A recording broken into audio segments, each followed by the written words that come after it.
Ce matin, mon titre de ce message est « Jésus seul, chemin de vérité ». Vous allez tout de suite voir pourquoi.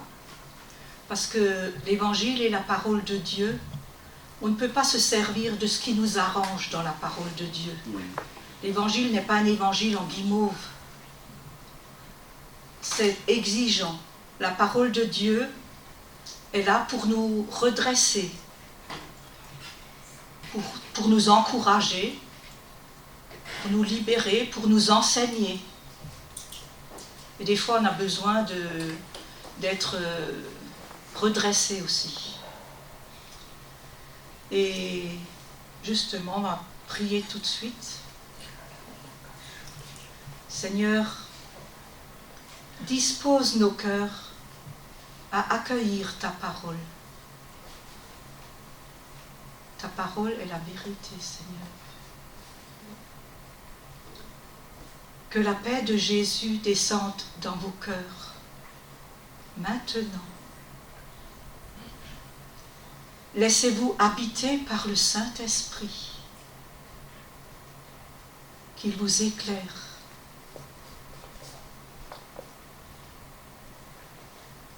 L'amour de Dieu a été versé dans nos cœurs par le Saint-Esprit. Laissez-vous rejoindre maintenant par l'amour de Papa, notre Père du ciel.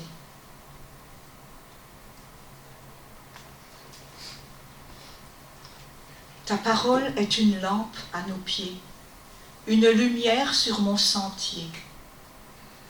Je ne m'écarte pas de toi, de tes lois, car c'est toi qui m'enseignes. Amen.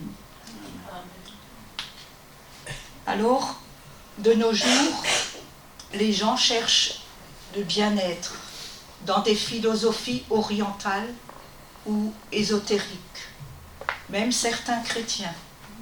Combien de gens consultent les horoscopes?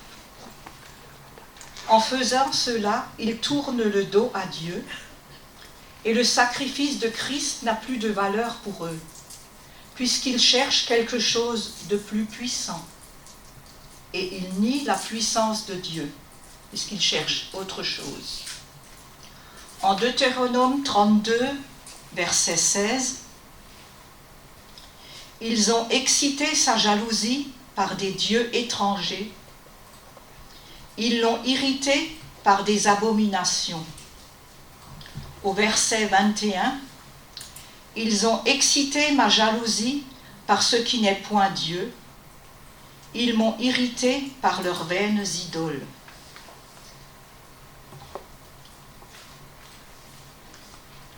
Alors ce matin, on va parler de l'occultisme.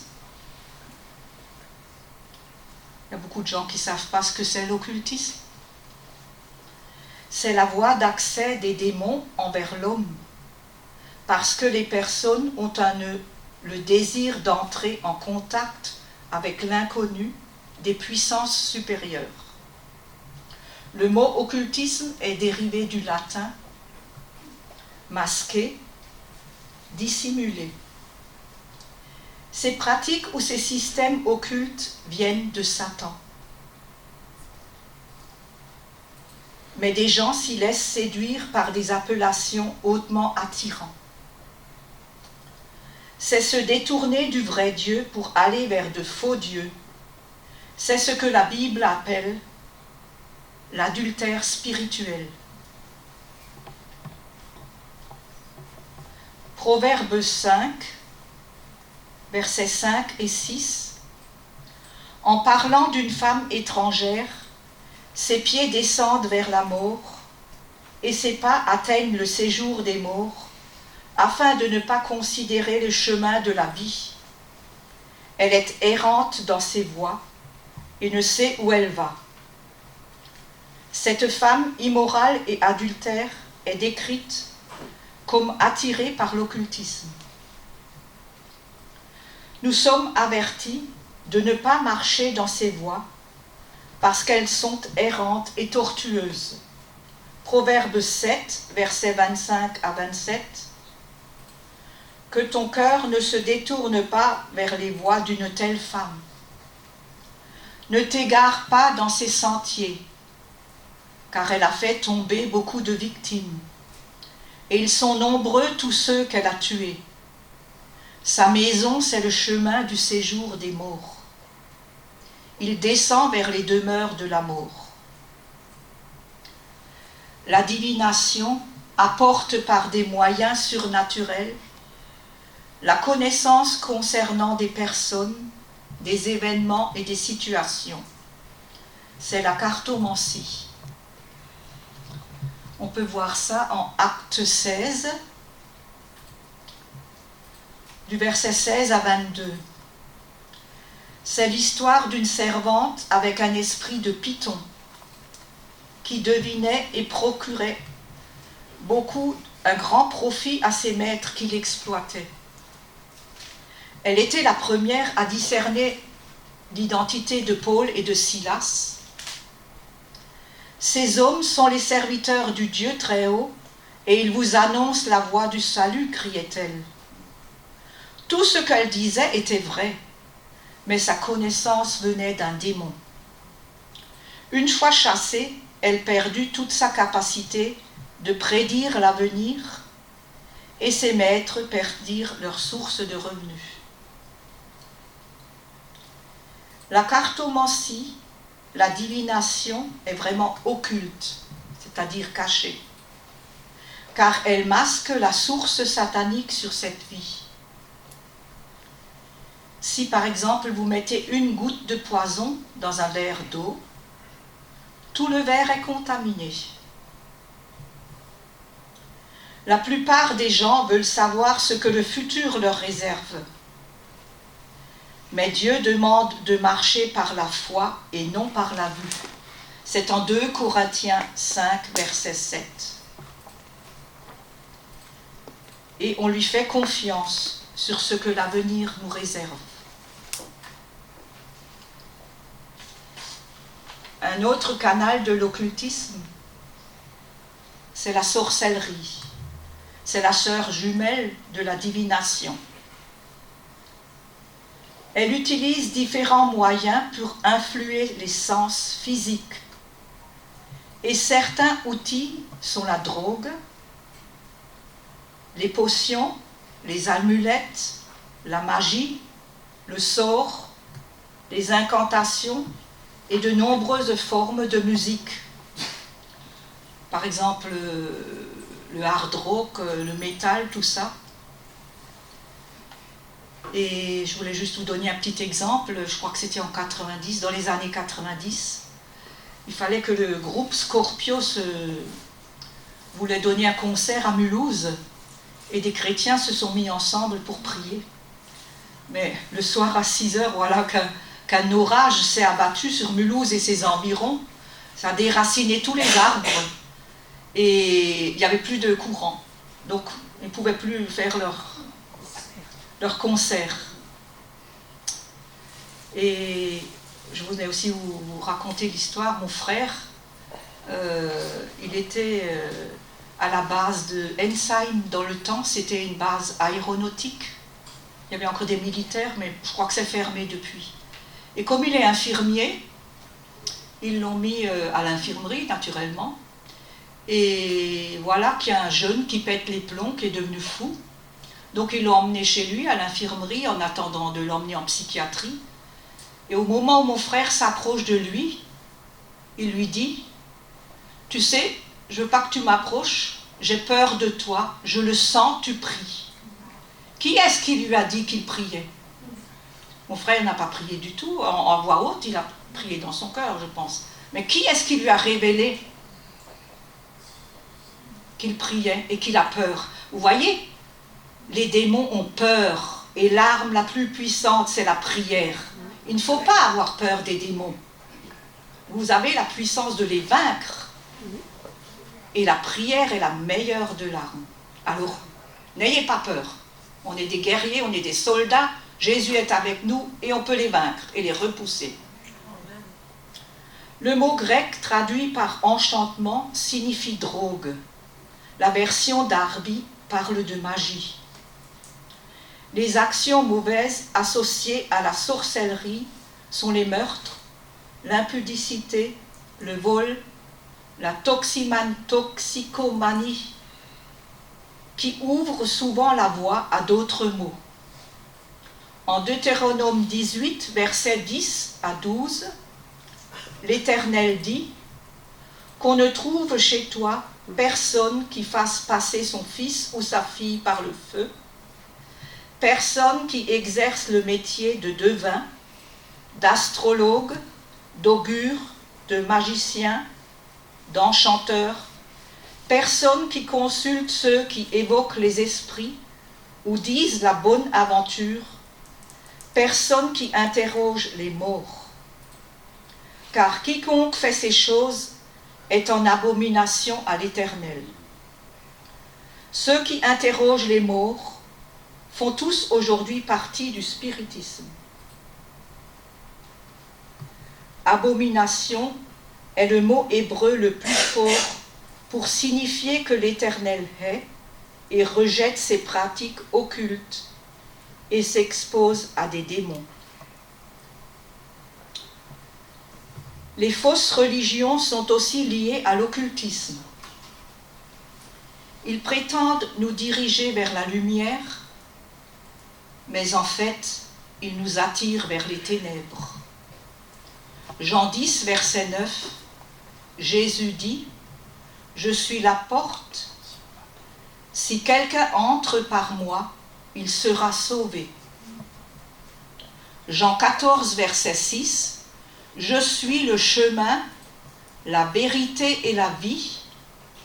Nul ne vient au Père que par moi. » Beaucoup de portes conduisent au royaume surnaturel, mais une seule conduit à Dieu, et c'est Jésus. Jésus seul. Si tu passes par une autre porte pour le surnaturel, c'est le royaume de Satan, sache-le. Les fausses religions reconnaissent plusieurs dieux, pratiquent l'adoration des idoles sous toutes ses formes, enseignent que les êtres humains peuvent devenir des dieux, qu'ils peuvent être justifiés par leur propre effort. Elles offrent quelques formes de connaissances ésotériques réservées à quelques privilégiés. Je cite les Mormons, la franc-maçonnerie. 1 Timothée 4, verset 1. Mais l'Esprit dit expressément que dans les derniers temps, quelques-uns abandonneront la foi pour s'attacher à des esprits séducteurs et à des doctrines de démons. Toute personne qui s'est engagée dans l'occultisme ou les fausses religions doivent se repentir, le confesser comme un péché, demander pardon au Seigneur pour obtenir la purification et la libération. Tout objet, que ce soit livre en relation avec l'occultisme, doit être détruit.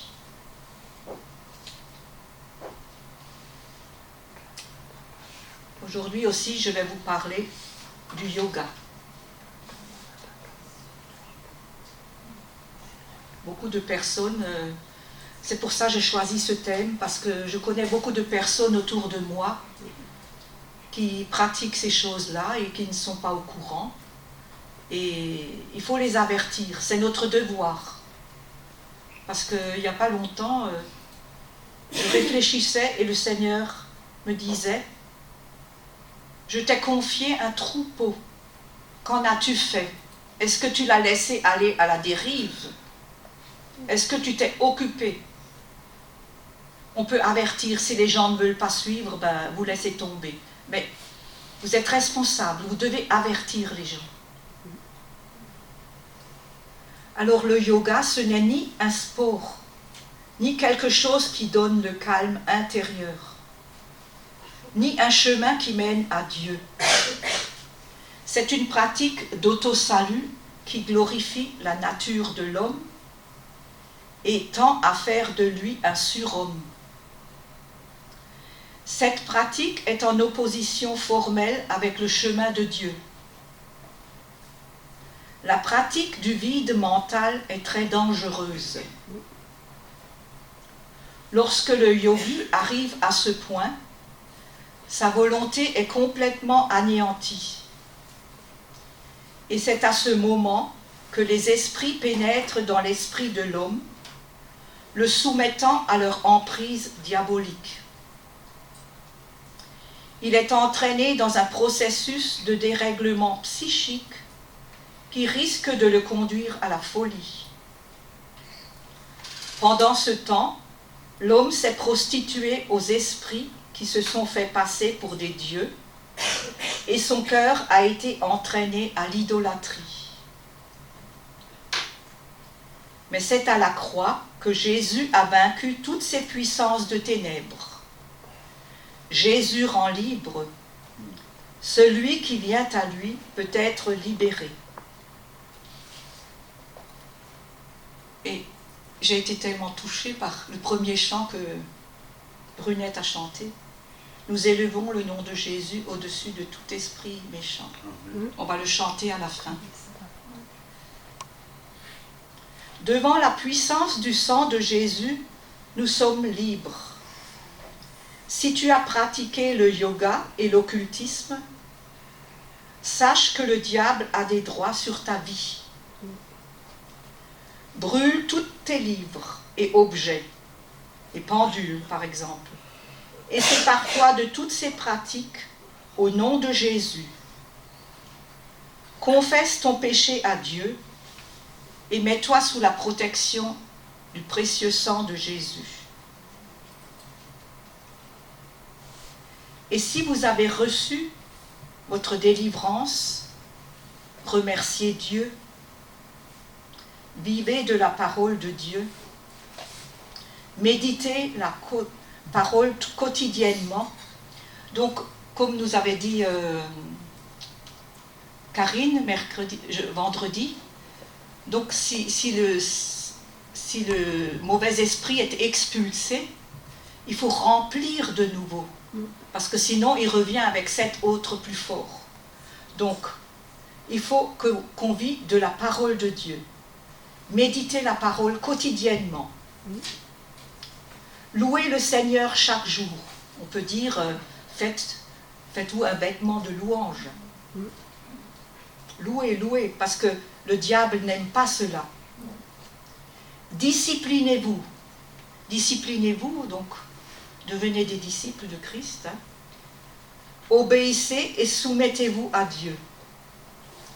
La délivrance apporte la liberté, ce qui ne veut pas dire que nous pouvons faire ce que nous voulons. Aussi une des choses, avoir de bonnes relations, choisir les personnes avec qui nous passons du temps, faire le tri, séparez-vous avec les mauvaises relations, coupez carrément. Si nous marchons dans la lumière, nous serons en communion avec nos frères chrétiens, c'est-à-dire cherchez-vous une assemblée. Il n'y a pas de place pour l'individualisme égocentrique dans la vie chrétienne. On ne peut pas être un électron libre, on ne peut pas dire je suis chrétien mais je ne vais pas à l'église, ça ne va pas ça. Car dans la vie chrétienne, nous avons besoin les uns des autres. Hébreux 10, verset 24. Veillons les uns sur les autres pour nous exciter à la charité et aux bonnes œuvres. Soyez remplis du Saint-Esprit aussi. L'effusion du Saint-Esprit est la partie essentielle que Dieu donne pour une vie de victoire. Aussi une chose importante, passez par les eaux du baptême. Si vous n'avez pas été baptisé dans l'eau en tant que chrétien, c'est une étape très importante pour rompre l'activité démoniaque. Et naturellement, se revêtir de l'armure de Dieu, C'est en Éphésiens 6, vous pourrez lire, on ne va pas le lire ce matin. Éphésiens 6, versets 13 à 18. Donc il y a la ceinture de vérité, la cuirasse de la justice, le casque du salut, les chaussures de zèle, le bouclier de la foi, le casque du salut, Pierre, c'est bien, l'épée de l'esprit et les prières.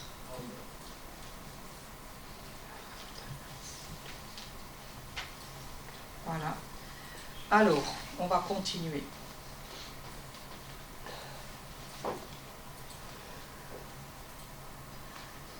Alors, on va aussi parler, je ne sais pas si vous avez entendu parler du Nouvel Âge. Le New Age, voilà. Alors, on va un peu parler. Le Nouvel Âge nie la mort et enseigne la doctrine des réincarnations successives qui vient de l'hindouisme et du bouddhisme. Selon cette doctrine, l'homme ne meurt pas réellement, mais renaît dans des cycles d'existence toujours nouveaux. La nature de la réincarnation dépendra de la vie précédente.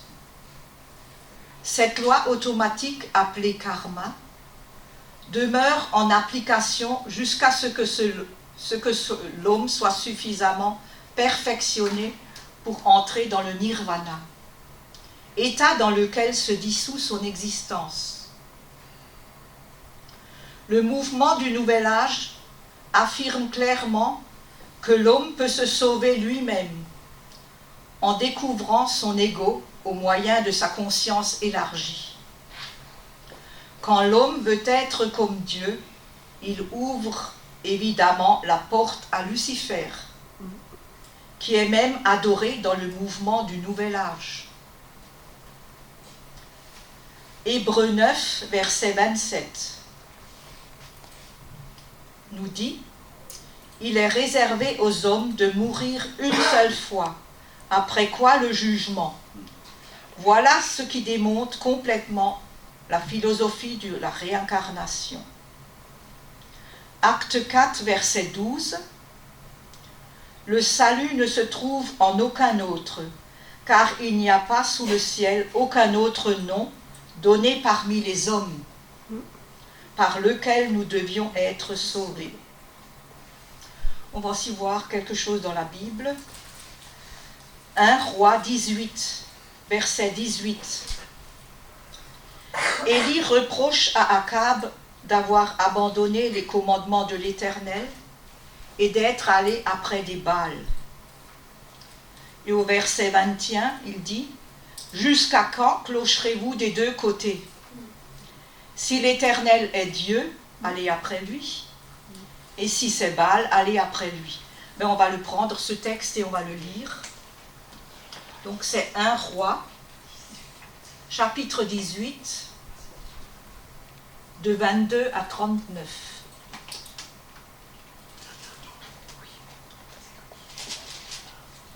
Alors, 22 à 39. Élie dit au peuple, « Je suis resté seul, prophète de l'Éternel. Et il y a 450 prophètes de Baal. » Vous vous rendez compte ? Que l'on nous donne 2 taureaux, qu'ils choisissent pour eux l'un des taureaux, qu'ils le coupent par morceaux et qu'ils le placent sur le bois sans y mettre le feu. Et moi, je préparerai l'autre taureau, je le placerai sur le bois sans y mettre le feu. Puis, invoquez le nom de votre Dieu, et moi, j'invoquerai le nom de l'Éternel. Le Dieu qui répondra par le feu, c'est celui-ci qui sera Dieu. Et tout le peuple répondit en disant, c'est bien. Élie dit au prophète de Baal, choisissez pour vous l'un des taureaux, préparez-le les premiers, car vous êtes les plus nombreux. Et invoquez le nom de votre Dieu, mais ne mettez pas le feu. Ils prirent le taureau qu'on leur donna et le préparèrent. Et ils invoquèrent le nom de Baal depuis le matin jusqu'à midi en disant « Baal, réponds-nous ». Mais il n'eut ni voix ni réponse, et ils sautaient devant l'autel qu'ils avaient fait. À midi, Élie se moqua d'eux et dit, « Criez à haute voix, puisqu'il est Dieu. Il pense à quelque chose, ou il est occupé, ou il est en voyage. Peut-être qu'il dort et il se réveillera. » Et ils crièrent à haute voix, et ils se firent, selon leur coutume, des incisions avec des épées et des lances, jusqu'à ce que le sang coulât sur eux. Lorsque midi fut passé, ils prophétisèrent jusqu'au moment de la présentation de l'offrande. Mais il n'y eut ni voix, ni réponse, ni signe d'attention.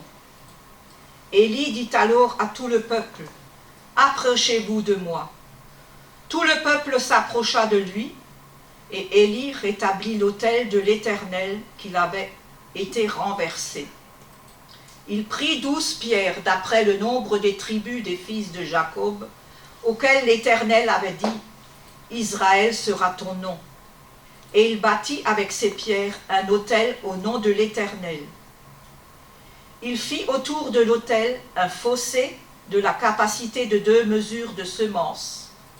Il arrangea le bois, coupa le taureau par morceaux et le plaça sur le bois. Puis il dit, « Remplissez d'eau 4 cruches et versez-les sur l'holocauste et sur le bois. » Il dit, « Faites-le une seconde fois. » Et ils le firent une seconde fois. Il dit, « Faites-le une 3e fois. » Et ils le firent une 3e fois. L'eau coula autour de l'autel, et l'eau remplit aussi le fossé d'eau. Au moment de la présentation de l'offrande, Élie le prophète s'avança et dit, « Éternel, Dieu d'Abraham, d'Isaac et d'Israël, qu'on sache aujourd'hui que tu es le Dieu en Israël, et que je suis ton serviteur, et que j'ai fait toutes ces choses par ta parole. Réponds-moi, Éternel, réponds-moi, afin que ce peuple reconnaisse que c'est toi, Éternel, qui es Dieu, et que c'est toi qui ramènes leur cœur. » Et le feu de l'Éternel tomba, et il consuma l'holocauste, le bois, les pierres et la terre, et il absorba l'eau qui était dans le fossé. Quand tout le peuple vit cela, ils tombèrent sur leur visage et dirent, « C'est l'Éternel qui est Dieu, c'est l'Éternel qui est Dieu. » Voilà, vous voyez, nous avons un Dieu puissant et nous pouvons compter sur lui. Alors maintenant, je vais aussi vous parler un petit peu, puisque chemin, j'ai dit que Jésus était le seul chemin de vérité. On va voir ce que c'est un peu la vérité. En Jean 18, versets 37 et 38, c'est Jésus qui est devant Pilate. Pilate lui dit, « Tu es donc roi ?» Jésus répondit, « Tu le dis, je suis roi. Je suis né et venu dans le monde pour rendre témoignage à la vérité. Quiconque est de la vérité, écoute ma voix. » Quiconque est de la vérité, écoute ma voix. Pilate lui dit, « Mais qu'est-ce que la vérité ?» Jésus est la vérité. Jean 14, verset 6, « Je suis le chemin, la vérité et la vie. » Et souvent, Christ appuyait sa parole en disant, « En vérité, je vous le dis. » On va prendre aussi le discours avec Nicodème. Jean 3, verset 11. « En vérité, je te le dis, nous disons ce que nous savons et rendons témoignage de ce que nous avons vu, et vous ne recevez pas notre témoignage. » Jean 3, verset 21. « Mais celui qui agit selon la vérité vient à la lumière, afin que ses œuvres soient manifestées, parce qu'elles sont faites en Dieu. » 2 Timothée 2, de 14 à 19. « Rappelle-toi ces choses en conjurant devant Dieu, qu'on évite les disputes de mots, qui ne servent qu'à la ruine de ceux qui écoutent. Efforce-toi de te présenter devant Dieu comme un homme éprouvé, un ouvrier qui n'a point à rougir, qui dispense droitement la parole de la vérité. Évite les discours vains et profanes, car ceux qui les tiennent avanceront toujours plus dans l'impiété, et leur parole rongera comme la gangrène. De ce nombre sont Hyménée et Philette, qui se sont détournés de la vérité en disant que la résurrection est déjà arrivée et qui renversent la foi de quelques-uns. Néanmoins, le solide fondement de Dieu reste debout avec ses paroles, qui lui servent de sceau.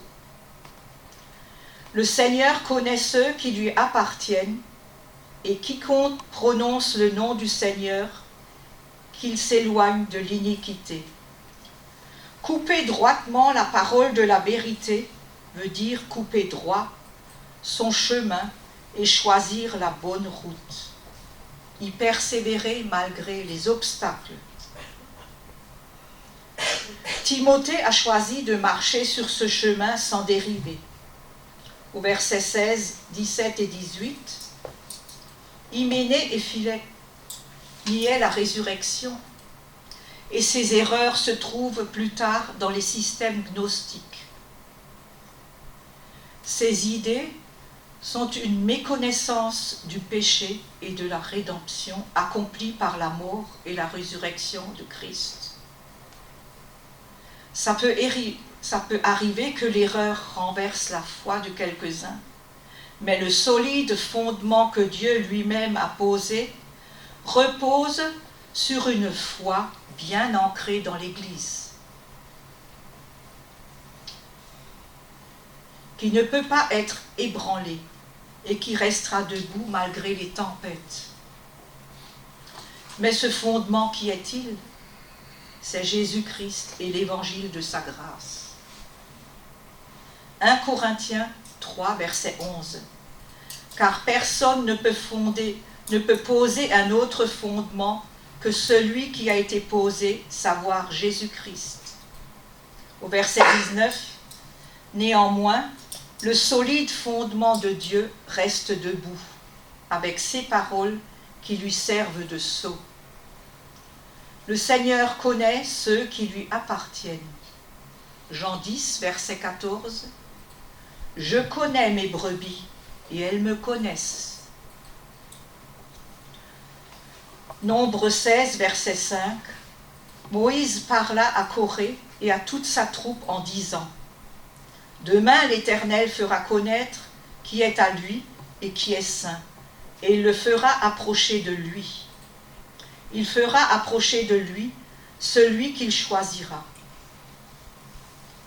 Timothée condamne les disputes de mots, qui n'est utile à rien et qui entraîne que la ruine de ceux qui les écoutent. Et on se pose la question, que faut-il attendre de nos jours de toutes ces discussions théologiques ? Soyons attachés à la parole de vérité et prions le Saint-Esprit qui nous éclaire sur sa compréhension. Jean 17, verset 17. Père, sanctifie-les par ta vérité. Ta parole est la vérité. Et je demanderai à Brunette, notre prière ce matin sera son chant. Le nom de Jésus est élevé au-dessus de tout esprit méchant. On fera ça pour finir, ce sera notre prière, et on pensera spécialement à toutes les personnes dans notre famille qui sont encore dans les ténèbres, tous ceux qu'on connaît qui vivent encore dans les ténèbres et qui ne comprennent pas, et qui n'ont pas encore reçu Jésus.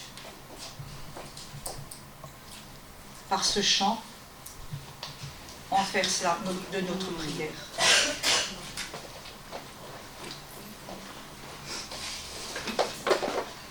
Amen.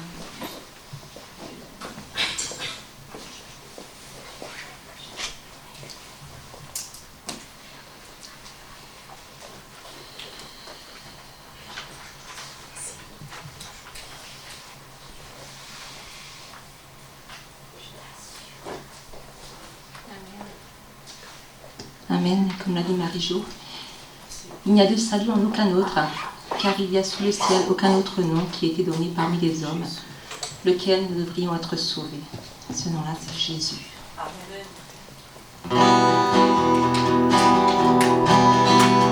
C'est le pour le nom de Jésus.